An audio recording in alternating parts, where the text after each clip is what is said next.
All right. Ragnar, welcome to the show, my friend. Hello, everyone. This is a cool setup, isn't it? Yeah, it's amazing. Like, you know, I think that whose idea is that? Is it yours or Kai? It is a combination. I have a live show much like this. So Kai and the team very kindly said, hey, Matt, we love the setup. We want to do something similar. Let's get you in. They created all of this and got these incredible band together for us. Yes. So thank you to them. And let's do something that is out of character. Let's thank the team behind Latitude right now, not at the end. Give it up for the Latitude team, everyone. Woo!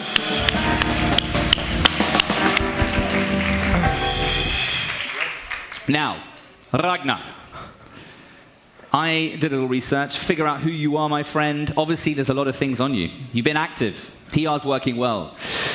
But there is a struggle that I think many of us might face. Those founders, investors in the room, you've done several things in your life. It's hard to describe what you do. You know, people say, what do you do? Like, well, I've been, this and that and things like that. So, I looked through your LinkedIn, and of the 18 open positions, Ragnar, we have CEO and co-founder. We get that. We're all in the game. That makes sense to us, right? Next one. Co-founder and truck driver. True. It gets better. Wait. Co-founder, history and nature lover. I love It's history. a title, ladies and gentlemen. And of course, my personal favorite, energy officer. Somebody Ragnar. need to do that. What do you do, my friend? I think that I just geniusly want to change like life in the planet better. And you know, this drives me because like, I think that I have some tiny talent. I can drive trucks, you know, I can pet dogs. And what drives me is that, you know, I start every day from zero. Like, how can I use this energy, power, connection, everything to make an impact daily? That drives me. And I think that yes, I'm an entrepreneur. But I also, I really believe about community giving back. And I have been lucky, you know, I have had great stories which happened to me. I feel that uniqueness of Estonia is that we have so strong community. Like, one of the best, if people ask, what was the feeling of like, you know, building a unicorn? I think that my highlight was, week later when we announced the news that Pipedrive was unicorn, I got a call from Ahti Heinla, Skype co-founder. And he was like, you know, you made exit and Bill, yeah. You know, would you be open to have a call with me when we share what we felt in when we exited Skype? I was like, that's the, you know, like Ahti is my like great idol. It was my highlight of my life. He calls me to share. I was like, oh my God, I did something right. You said no, obviously, right? Yeah. I was like, no, I'm busy. But the point is that this drives community. Because I was like, you know, like, okay, something went well, I need to do it as well. And not only here in Estonia, but, you know, in Eastern Europe, which I'm very passionate or whatever. Like, in investing, I have invested not only like Estonia or Ukraine, but El Salvador, for example. And, you know, they made exit. I'm super happy. So I think that this is important to start every day from zero and thinking about where is your impact, and you can count this with KPIs and so on. So what drives you? Exactly. I need to have a feeling that I'm just not the waste of the place in the world. Like, that's the way it is. I need to have KPIs and feel that, is it like the thing which I'm like exactly sharing, but entrepreneur and then giving back, and entrepreneur building Salto X, how I help to build this Skype effect more wider way. Like, because Skype effect was that everybody had stock options. Yeah. And so it was like, we was part of the success. How somebody living in Moldova village will be having the same thing like you was in Silicon Valley 10 years ago or now in Tallinn, because Estonia is now, look at what audience, look at what event we have. I know, it's a fantastic crowd, right? Yeah. I'm curious, you seem to only have good days. Do you have bad days too? I mean, you say how your passion that drives you, that pushes you through all of this, right? You seem like someone who has it all and just has the positive energy all the time. Do you have bad days? I think that it's quite well known that actually my first startup failed quite miserably. I was publicly like, look, this guy failed. Fucking news. Like, startups are failing. But no, I had an article which said he failed, and I literally had depression like 3-4 years. Really? Yeah, it was tough. It was super tough to get out, and I was so lucky that after failing my first startup, I started 2 things same time, 2010. One was Pipedrive, which many people know, but also Garage 48. Anyone Pipe Drive former employees, we got No, we have here. at least Give us one a here. wave. Yeah. Thank you for being here. And I just like was trying to do the same thing, how you can collect small wins every day.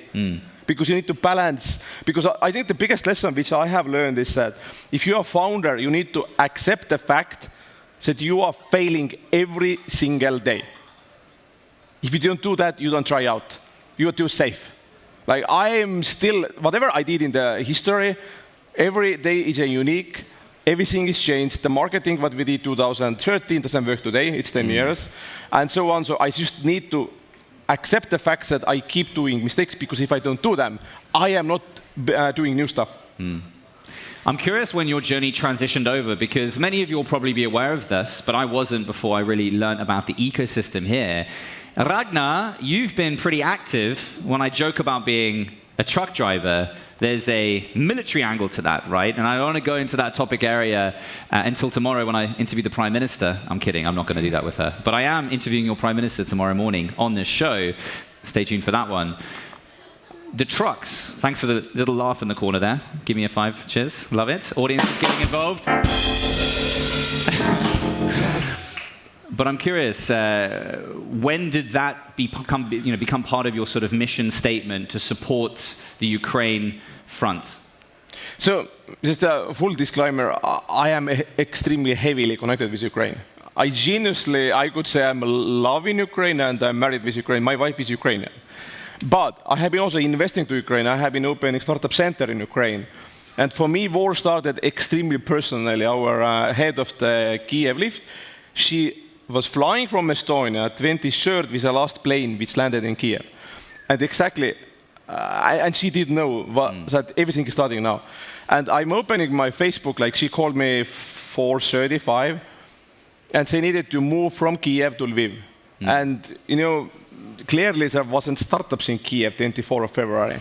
And they immediately switched to the how we can help Ukraine, organize humanitarian aid, and so on. And in the March 2000, like a year ago, 2002, their friend contacted them and said, hey, can you give us any car?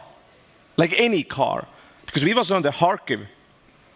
We was under the, basically like fire, and car stopped. And we barely get out of the car, run, and we're alive. Can you give us car? And they called me, I was like, okay, okay. And it was some stupidity. I did know one thing about cars because I'm not a car guy, Said, if you want to buy like car for the combat, buy Toyota Hilux. Because, Toyota Hilux is best combat car. I opened Auto 24-hour car portal. I immediately found one. I literally called him after 5 minutes.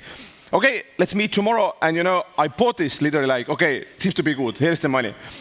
And I put it up, and I had I don't like NGOs, they're not effective. Whatever I do, I am entrepreneur, which is speed, effectiveness, KPI, and team.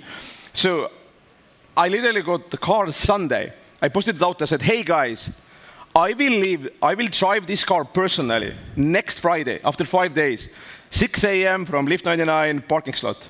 And I want to have 5 more cars. That was the goal. But magic happens, universe started, and we started Friday. We had an extremely clear goal. We was driving Friday, but instead of 5 cars, we had 13 cars. Because so many people contacted that wanted to join. Can we help? Can we give a car? And so on. And, we started to see, and, then we was driving first convoy, and then one moment I started to meet personally soldiers. And, this is most likely you see them, you speak with them, and you understand this impact when they say, hey, like literally, I have video when someone speaks English first time, just to tell us thank you. I have one guy from Kherson who recorded me video in Estonian saying, hey, you're my friend now. This is what I did. I have one guy who in Bakhmut said, this car was so good. It helped us to evacuate and saved lives. KPIs. Literally, saving lives. And, I 2 days ago come back from Kiev. The good news is that I will be back in Kiev soon on my weekends, and all my holidays I'm using for helping Ukraine. And luckily, we have also now Markus Villig coming with me. So if somebody want to drive together with Markus Villig, Just contact me and so on. So, and now, basically we have sent 180 cars, like more than 80 units. One of them, if somebody knows, is a Kraken, which is the unit which started same way, 24 February. And super effective, very Ukraine has built the best army in the world. And what is crazy also, I know founders who is now in the front.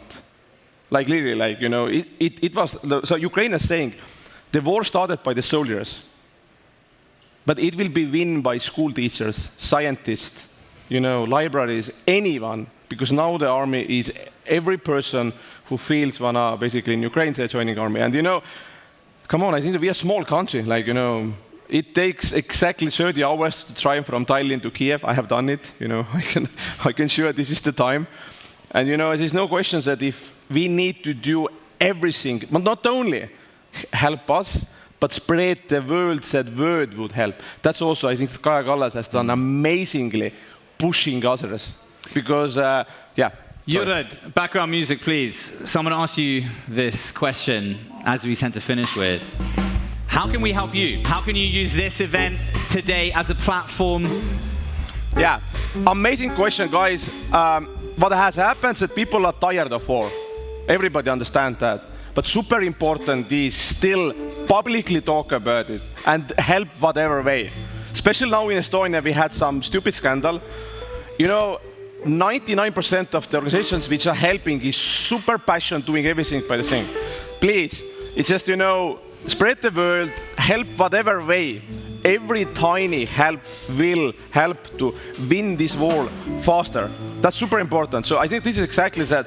We need to talk about it. We need to use our network, our power as entrepreneurs to basically help Ukraine. Because if the war is over, we can go back to this normal life and help Ukraine to build the best country, in the Europe. But that's exactly that. We cannot be tired. Think about Ukrainians. I know people who has been in front 15 months without rotation. Just, because you don't have. So that's why exactly. Let's think about that. And also let's think how amazing life we have in Europe. How happy we are. We don't need to think about shelling and so on. So I think that, it's just tiny things will make difference. It's like in the spring, you see, first drop, snow is going away, and good news will come. I'm, that are 200% sure. I have met the bravest people in my life. These people will stop these horrible things in next 12 months. With help of all of us. Ragnar, I'm signing out. I hope you will too. Give it up for Ragnar Sass! Ragnar, brother. Thank you. Beautiful.